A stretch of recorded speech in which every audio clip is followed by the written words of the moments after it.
So all in all, it has been a good day for the markets. It has been a good week for the markets. Second straight week of gains for the Nifty, and so far this week also Nifty has gained about 1% as well. But yes, to understand more about markets and what the way forward looks like, let's quickly get on board with our guest of the show. We have Sandip Agarwal, fund manager of Sowilo Investment Managers, joining us.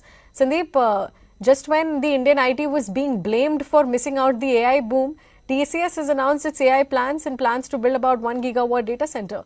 What do you make of this and the entire IT? Does it make it favorable? Yeah, hi, good afternoon. So what TCS has announced is basically, I think is a better use of capital or better use of cash which they were generating, because this is something which they will have an edge over other data center providers who. So in data center, primarily you need two things, the real estate and the technical know-how. So, TCS and all the large IT companies have executed large campuses in past 20, 30 years. So they have good expertise on making very good, construction quality, good quality, and where, data centers could be built. So that is one strength. On top of that, they have their technical strength also. So I think it is a remotely related line of business, because the core IT services, as we have said multiple times, we don't see them to grow more than 5-7% in long term.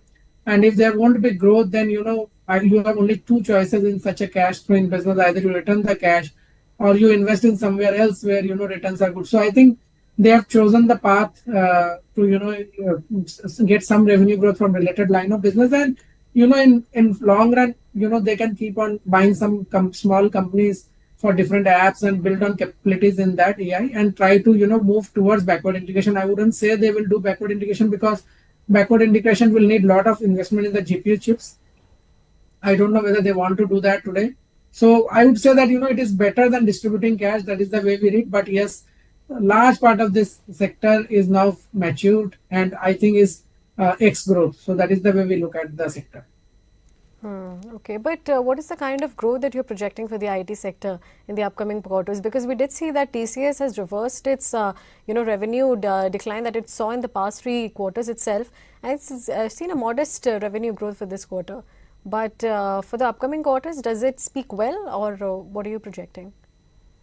So, we run a PMS, so I don't project every single earnings and all. And basically, it is very hard to give a particular call on a specific company. But let me put it this way, that if you see any of the large IT company numbers, you have to see the year-over-year growth number. And I think the year-over-year growth number for most of them are below 5% or around 5%. And at 5% growth, stocks are between 18 to 22 times. So I think the PEG ratios are quite expensive. And going forward, as I said, the maturity of industry is very high. So supernormal growth from here is very tough. Even double-digit growth for large caps will be very, very challenging. I don't see it happening in any of the 5 years on a CAGR basis.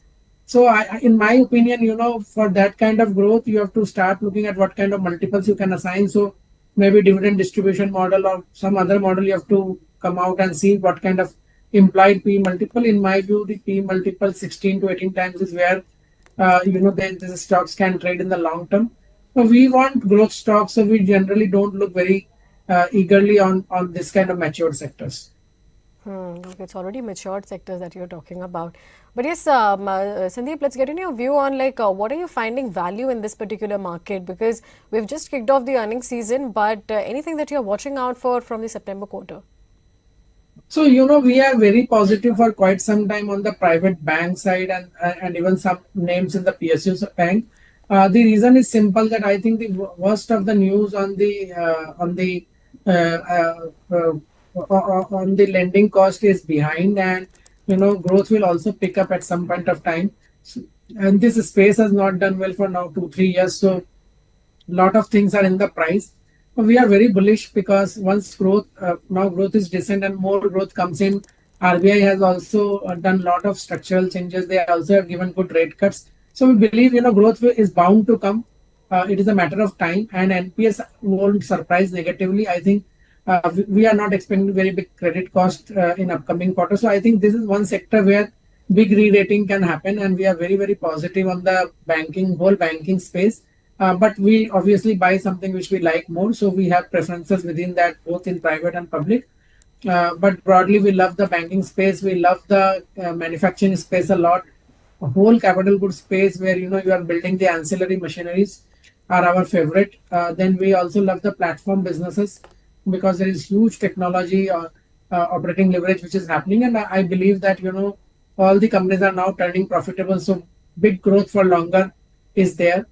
We also like water theme. So these are the four areas where we are very, very positive. And then premiumization, we love expensive car distributorship. We love expensive watch distributorship. So those are the kind of business we love.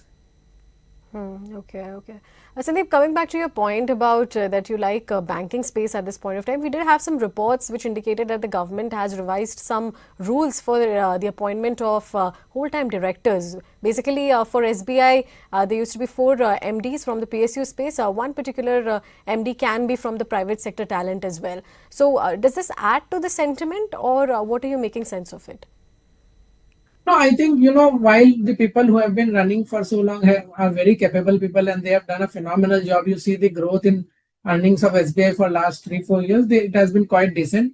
But obviously, this kind of moves, it says that, the government is also looking at the investor interest and is much more receptive to the ideas and open to, make changes wherever required. So it definitely, shows that government wants even the PSU banks to function completely independently and in the best interest of the investor. So it definitely is a sentiment positive. But I think the bank itself is doing very good, phenomenal work, good growth, uh, uh, and I think it is really, really very good in terms of value. So we definitely look like the whole PSU space within which there are some banks where credit costs are still high. So we have to wait and watch. But large part of the banks are doing well. The sentiment then. Sandeep, let's also get in your view on CDMO stocks because that did well today after the US approved Biosecure Act, and a part of the tariff news relief reports that has also kept the interest in the buyings in the pharma stocks quite relevant. So do you believe that the worst of underperformance in terms of market sentiment could be behind us? No, see, farmers, in my view, pharma is one space where the impact of probably any kind of negative impact of tariff or any kind of challenges which we are facing in other sectors will be least because, pharma directly impacts the US consumer and which will show up very quickly if the cost goes up in the wallets of the US consumer. So I think that space will always have an advantage that, it is very sensitive sector.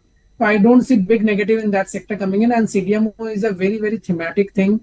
The growth which we saw in the auto side, the growth we saw in software services side, I believe that CDMO is the space where we can see structural growth for next 5-7 years. The only challenge is their stocks have run up too much and they are pricing in too much of the positives. So you have to buy them on a bad day, not on a good day. So that is the way we look at it. Okay, bad day, not a good day. All right, let's get into your view on metal stocks also because today they're seeing some profit booking, but for the year gone by, metal counters have done quite well. What do you believe? I mean, with interest rate cuts on the horizon, do you believe that all the setup looks quite favorable for the metal counters? And is there more run up left for the metal counters? See, in metal, basically, there is a lot of correlation with the dollar index also, and we have seen it's supporting a lot recently the commodity thing, the metal space. So, in my view, we will see once Fed rate cut comes, which I think will come in next 2 quarters. When that happens, then probably we'll see some more pressure there, and when that happens, then probably metals will rally more. But see, it is a deep cyclical sector, and very, very volatile for people like us who invest public money. It is very tough to take those kind of calls. So we generally don't like to play directly metal. We try to play quasi metal, something which is being made by using those metals. So we try to hedge ourselves by doing that. So we play the first or second derivative of metal and not directly metal. That is the way we strategize on our portfolio. Okay, okay. All right. Sandeep, we had an interesting Amphi note also that came in today. I mean, after falling 22% in August, net inflows in the equity MS declined for the second consecutive month. What do you believe can revive the sentiment? No, so it is a known fact that if you see last 1 year, index itself has not made much money, and in fact no money, and mid cap and small cap are also broadly in red.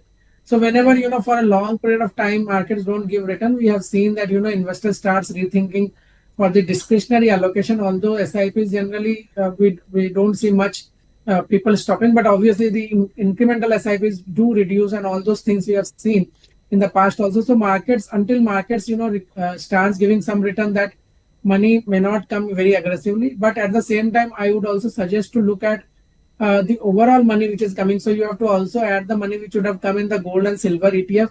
And I am sure that, if you do that math, then it will be better than previous months. So in my view, there is a limited amount of money which could be allocated by retail and by the individual investors, and they do allocation. So they will prefer something which is doing well.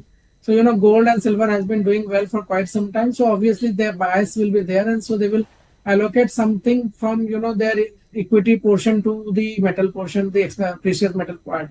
So I think we have to see, holistically, whenever, equity market starts giving return, a lot of money will come back again. I am not too much worried about it. It is a good amount of money which is coming already. Okay, okay. But what about for the mid cap and small cap? I mean, they did receive a lot of traction in the month of September itself. But from an earnings perspective, how are you viewing both of these pockets? So I think, if you see last few quarters data also, mid cap and small cap earnings have been better than large cap. So we generally always have mechanism where we see the PEG ratios rather than anything else. On PEG ratio basis, we will prefer mid and small cap because that is the place where growth will be much better, much faster. And we continue to prefer mid and small cap, although we love some of the large caps also, particularly in pharma, oil and gas, and some places where, growth is good and stocks are very at very attractive value they are available. So we buy, mix and match of both. So we prefer both the spaces, where we are not, only large cap fund. We run a multi cap kind of fund where we are agnostic to the movements. Okay, okay. Let's also get in your view on the auto sector, because that has seen a relevant rally after the GST reforms were announced. But from a consumption theme basket, what are you most bullish on, and do you expect the rally to extend going from here on? See, we believe that, consumption is again like IT sector, which is, very defensive in nature, and it is a quasi cash.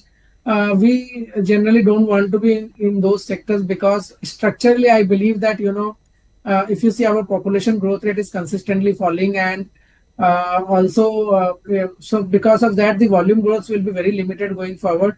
Whatever growth will come from price increase, and it has its own limitation. So we will not be, willing to buy something at 40-50 multiple for a 5-6% revenue growth and maybe 7-8% PAT growth. We are not very keen on those names. Even if you have to buy defensive or quasi cash, we will buy something else, but not the very expensive consumption story. So, with the reforms which government has done, whether on the GST side or income tax side, we will see good numbers for a few quarters, but still, post those good numbers also, those stocks are very, very expensive and don't suit our philosophy. So we generally avoid the expensive names. Okay, okay. Sandip, what about the capex themes, your defense, railways, all of these counters? How do you see their valuations at the current juncture? We love the capex theme, and I believe that, capex themes will all do well. We generally try to, play the capex theme through companies which have multiple customers and the client concentration is not high. We would generally not prefer to have too much of stocks where, there is one or two client. And so basically we try to play capex where private capex themes more. And we see a lot of companies in the the power utility side, the cable side, the wire side, and a lot of other ancillary, the shade side, the structural side. So there are a lot of companies which are available at reasonable multiple, and they are doing phenomenally well and well spread client base. So we would generally prefer to buy them. Okay, but anything that you are a little cautious about at this point of time? I know you mentioned a whole host of sectors that you're bullish on, but something that you're still cautious and want to remain on the sidelines? So we are very cautious on consumption theme because the PEG ratios are very, very high. We are also cautious on the large cap IT names because the PEG ratios are very high. Okay, okay, okay. Sandip, we have had some talks about Modi dialing Trump for Gaza peace plan success, and then we've had US Treasury Secretary saying that India would buy more US oil and less Russian oil in the coming months. In the past 3 days, we have seen some FI buying also take place, although in some small quantities. But all in all, in this structure, what do you make sense of this? Some positive sentiment coming in from there? The India-US relationship is very strategic for both the countries, and I believe that we may have some rough patch in between, but over a period of time, maybe in next 15 days, 1 month, 2 months, you will see both the countries coming together and resolving. When such large companies and large stakes are involved, you cannot expect positive outcome on day one, and I think both the leaders are great. So basically, I believe that there will be a resolution of the issue very soon, and once that resolution happens, this tariff rates which are 50% will also go away in my view. We will again see maybe somewhere between 15 to 25% the settling in those levels. And I think even FIs are cognizant that this cannot continue for long. And I believe that soon there will be a resolution, and it will be good for both the countries. Okay, but then when do you expect this meaningful FI reversal to take place? Because we've seen good activity in the primary markets, but looks like they're left out of value buying in the secondary. FIs are primarily waiting for two things. One, earnings growth to come back, because 2-3 quarters have been very painful in terms of earnings growth, and since then there is no returns in the market. And second, I think they have to see their returns net of currency impact. So unless they see 11-12% earnings growth or 14% earnings growth, they would probably be on sidelines.